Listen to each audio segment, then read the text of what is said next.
Hi. Hello to all my curvy fashion forward dolls. And get this, my fashion forward dudes, okay? That's because I noticed that I have men subscribers and that I also have men who watch my live in the morning. And so I'm going to refer to you guys as curvy fashion forward. No, that's not what I'm going to let me rephrase that. I'm not going to refer to you as curvy fashion forward dudes. I'm going to refer to you as fashion forward dudes. Because I feel like that if you're watching my channel, you are a pretty fashion forward dude. You know how you have those hanging tree looking and then you snatch them off because the scent go away and it leaves this behind. That's what this is. So, hi. We have had a long weekend, and to top it all off, it's Cyber Monday. I freaking love Cyber Monday. Forgive me, I keep reaching for this thing because I feel like it's gonna fall. Hold on, let me see something.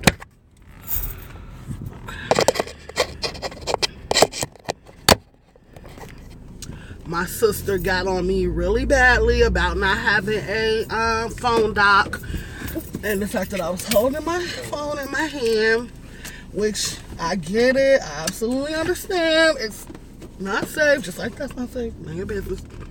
It's not safe, and so I went out and I purchased a phone dock.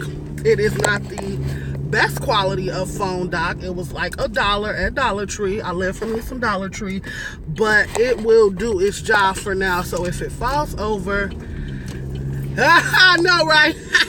Fashion forward dudes.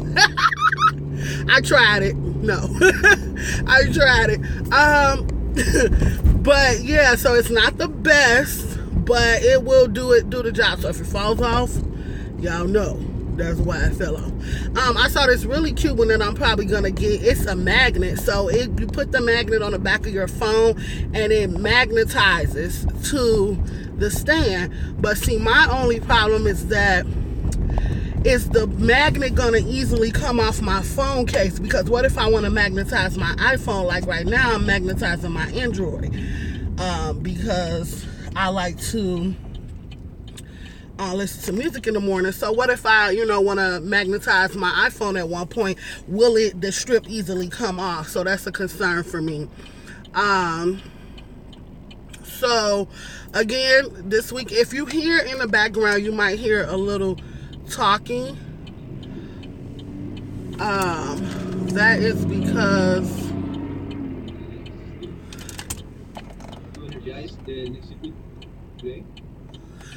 yes, we'll be energizing circuit at 10 o'clock this morning. That's because I'm also in a teleconference as I head to work. Like, I know I'll be doing a lot in the morning. I'm in a teleconference, and so I need to listen in case they say, TJ, something, logistics manager, blah, blah, blah.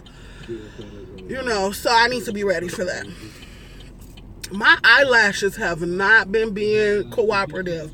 Like, usually I can just throw a lash on, honey. When I tell you I throw a lash on like I throw my panties on, honey, I can throw a lash on. But for some reason, lately, my lashes, so I use Envy's lash glue. For some reason, my lash glue, so I let the Envy dry clear, and then I put it on, and usually it sticks to my eye like nobody's business. But lately, I've been applying the Envy, letting it sit like I would normally do, and then use it and then put it on my eye, and that has not been working for me. Like, it has really not been working for me. And so I don't know if maybe my allergies are that bad right now that my lashes girl, these are strips too, so you do it once. I wear strips every day. Everywhere I go, I wear strips, baby. I wear strips to the grocery store. So it gives me a lot of practice. So it's all about practice with these different makeup things and all of that, because right now I'm learning to do my own eyeshadow and stuff. And so just like if I had to learn how to do my own brows, they not done now, but when I, do my face and stuff, I always have my brows done. But I had to learn how to do that stuff, like really go back to school type of learn. Watch all these videos, all these gurus doing their eyelashes and not their eyelashes, but they brows and they eyeshadow, and I still be watching all the time. Yeah, so how was you guys Thanksgiving? Mine was amazing. For the first time since, what was the last time I cooked Thanksgiving? The last time I cooked Thanksgiving, I think it was like 2012, and I had cooked a seafood Thanksgiving because I'm not really a huge fan of the traditional Thanksgiving food, the dressing and the greens and all of that. I'm not really a big fan of it. So, and plus, I didn't want to ruin my grandmother's dressing recipe by trying to do it. And so, and plus I love seafood. My mother loves seafood. Everybody loves seafood. So, I opted and cooked my aunt loves seafood. And so, my aunt, my mom, my cousin came over. We had a really good seafood Thanksgiving. Fast forward to this year. This is my first year being out in Iowa. This is my first year with it just being me and my fiance for Thanksgiving. And so he's been working really, really hard trying to establish his career here in Iowa, and I'm going to talk about that in a moment. Talk about just my experience with Iowa altogether.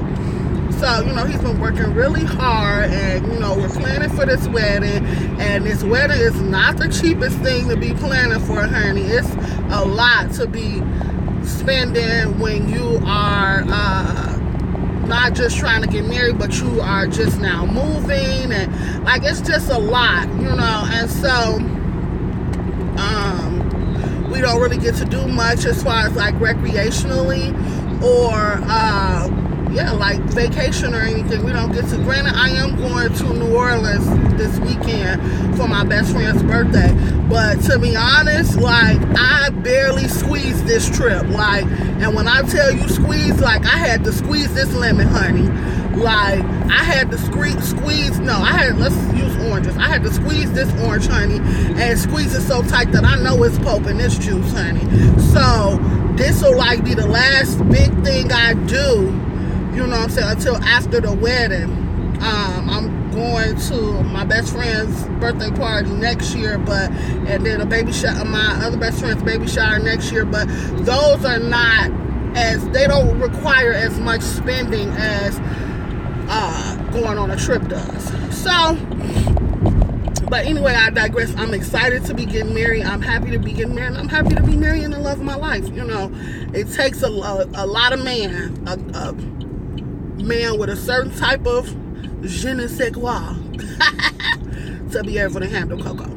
So I cooked, he ate. Damn, I left my lunch out. I cooked so much, y'all. I cooked like I was cooking for a family because I don't know how to cook big planned meals in small quantities. And so I cooked like I was cooking for a whole family. And hold on, let me listen here real quick. Alexa's back from Germany, so she's taking lead on that topic at the moment. She's been updating the spreadsheet. I imagine we'll take a fresh look at that today and redistribute that out to the group. So there's no major concerns on that front. Right. Sounds good. Okay. Together with the last few parts that we need for mechanical completion are the two major risks we face currently, as you know, at this stage. Okay, that don't have nothing to do with me. Basically, it's a department in my company, the O&M department, and they not ready. And so it might cause some problems. So, but that don't have nothing to do with what I do. But anyway, so back to Thanksgiving. I cooked. So what I decided to do was I was going to cook food that I know I like at Thanksgiving and that I know that my fiance will like. I'm not a big turkey,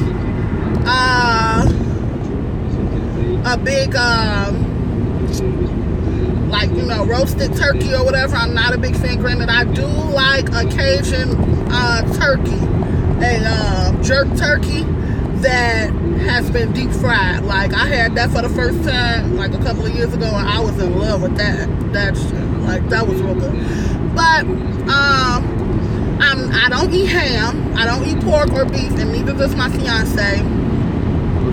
And so what I cooked was, so there's no, like, I don't know where the meat market is out here, like specifically a good meat market. And so I needed turkey parts. I needed turkey meat for my string beans, because I was doing one of the dishes I was doing with string beans, potatoes, and with turkey meat in it. And so, you know, you cook the smoked turkey meat. That's what I needed, smoked turkey meat. You cook the smoked turkey meat just like you cook the smoked pork or whatever, you know, alternative you like to use. Problem was, there was no smoked turkey in any other grocery stores. And it wasn't that it was gone, they just don't sell it. And so, like, a lot of people out here be high off the hog and eat effing that cow up. You know what I'm saying? I pass, but a lot of people, they do. So, there was no turkey out here, and I have a hard time, like, finding turkey burgers, all kinds of stuff. Sometimes when I'm grocery shopping, I have to check, like, a few different stores. So what I did, I got creative, and they were selling, like, fourths of whole turkeys. So it was like a turkey chopped down and wrapped in, like, saran wrap or whatever. So I just bought one of those, and I smoked it, and, you know, not smoked it, Lord. I bought one of those and I boiled it, because that's what you're supposed to do. You know, you're supposed to boil the meat and, you know, get it tender and stuff. And not just that, but the flavoring that produces from the meat, it's for the water for the string beans. So I did that, and it turned out really, really good. Oh my God. So I made candy yams. Never made candy yams before in my life. Made those candy yams. Those candy yams was the bomb. Like, the bomb, honey. I made roasted chicken breast with zucchini and onion chopped around it. I should have got some carrots, but I wasn't even thinking about carrots. I made smothered cabbage, because I love smothered cabbage, and my fiance, he loves my smothered cabbage. I made not biscuits. I have not touched my deviled eggs. Oh my God, I just thought about that. I like eggs. My fiance does not like eggs, and so I made myself a small little thing of deviled eggs, and they still sitting in there. Lord, whatever I eat for dinner now, I will definitely be having a side of deviled eggs with it. But anyway, so I cooked the deviled eggs, and I used fried turkey bacon inside of the smothered cabbage, and I made baked macaroni and cheese. I always make baked macaroni and cheese though, so that wasn't anything new, and the smothered cabbage. But the string beans and stuff, that was new to me. Now, he know he shouldn't be in the fast lane. This blows me. That was new to me, and then the candy yams were new to me, and also the corn muffins. So I like cheddar biscuits. I don't really make corn muffins, but I made corn muffins, and now we know why I like cheddar biscuits, because I burnt the corn muffins. Why? Because I was engaging in recreational activity and forgot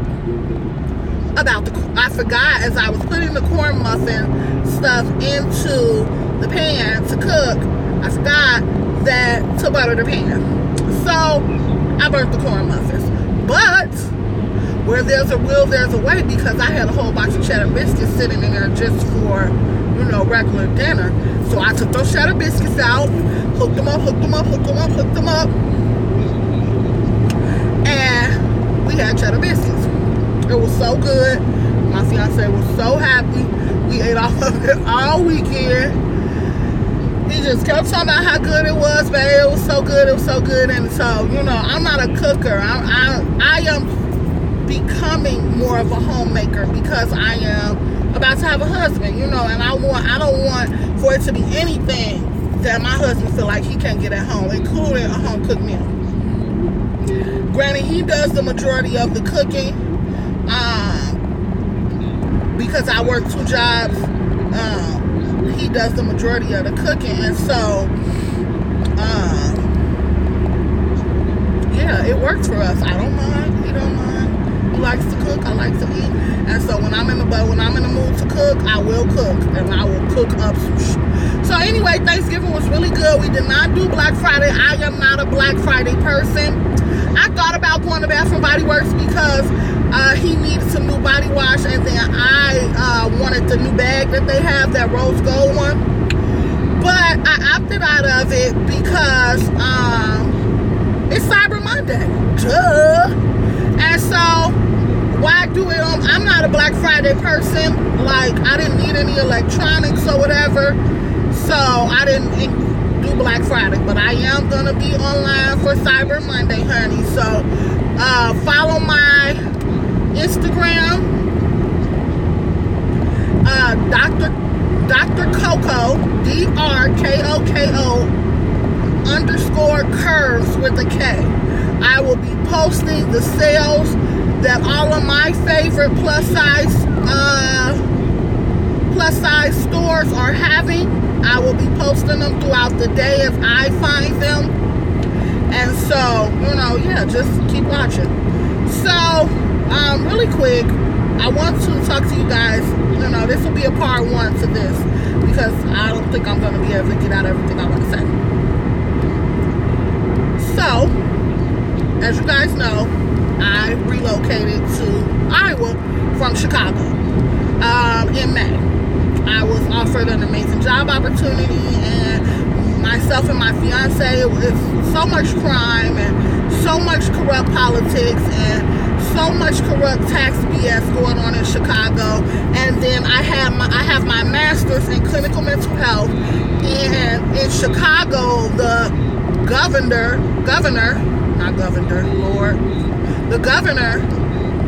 decided he was going to cut the budget for mental health pretty much down to nothing. You guys, when I tell you that it's devastating, it's devastating. Like, I'll give you an example. I had a man walk up to my truck and ask me, could he wash my windows?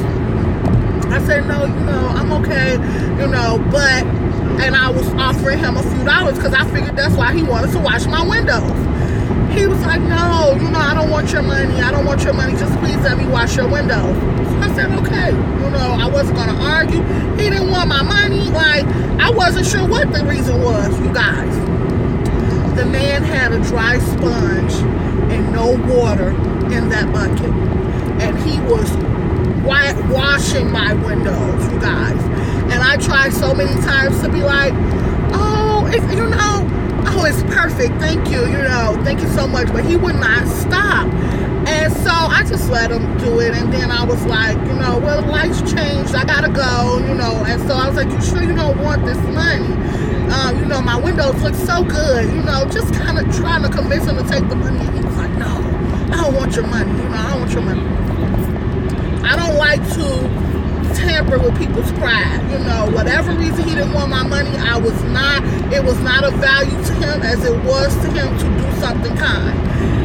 And, you know, everywhere, all over Chicago, it's just people randomly roaming the streets. They don't have their medicines because they're used to getting their medicines from free clinics and free clinics and free hospitals that now have shut down because the non-for-profit budget is nothing in Illinois.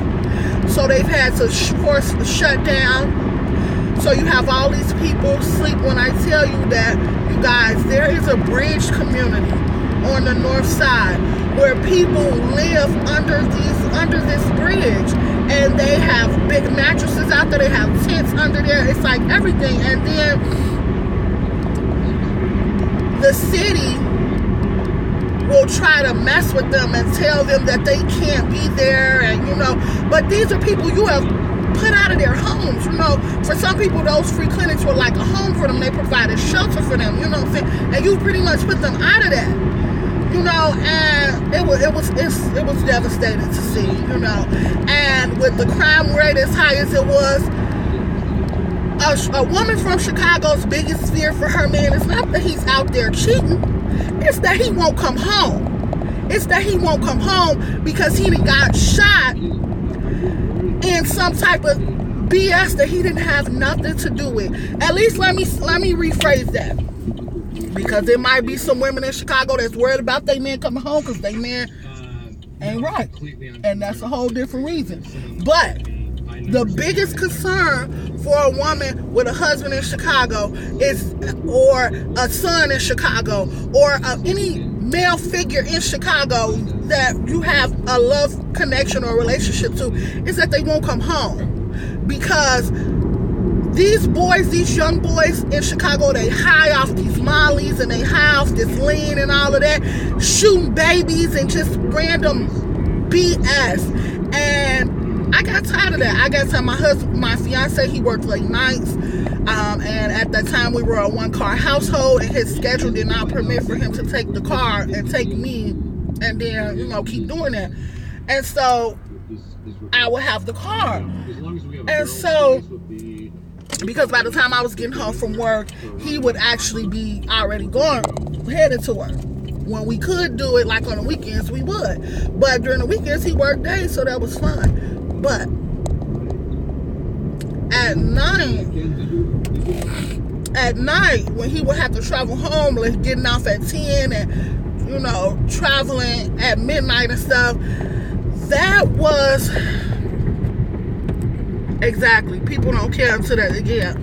And then you would hope, even when people don't care until it's their family, you would hope they even care about their family. Some people just so corrupt in this world, And so, but back to what I was saying about my fiance, I just could not continue to live like that. I could not continue to live like that. I could not continue to, I just couldn't. And so, we were both like, let's start applying for jobs in other states. Whoever gets the bite first, that's where we gonna go. I was willing to follow him if he got the opportunity, and he was willing to do the same, and that's how we ended up in Iowa. So next time on Kokos Kouture Closet, I'm gonna really talk to you guys on my way to work about how I feel about being in Iowa, because I've come into some very interesting characters, and not even just that, I have come into some very interesting experiences. So my little thing did pretty good, guys. It kept my phone, so it did pretty good. But yeah, so thank you guys for tuning in to another Kokos Kouture Closet. I'll catch you guys tomorrow morning, same Coco time, same Coco place, and remember, there's always room for curves in Kokos Kouture Closet. Catch you guys later. Bye.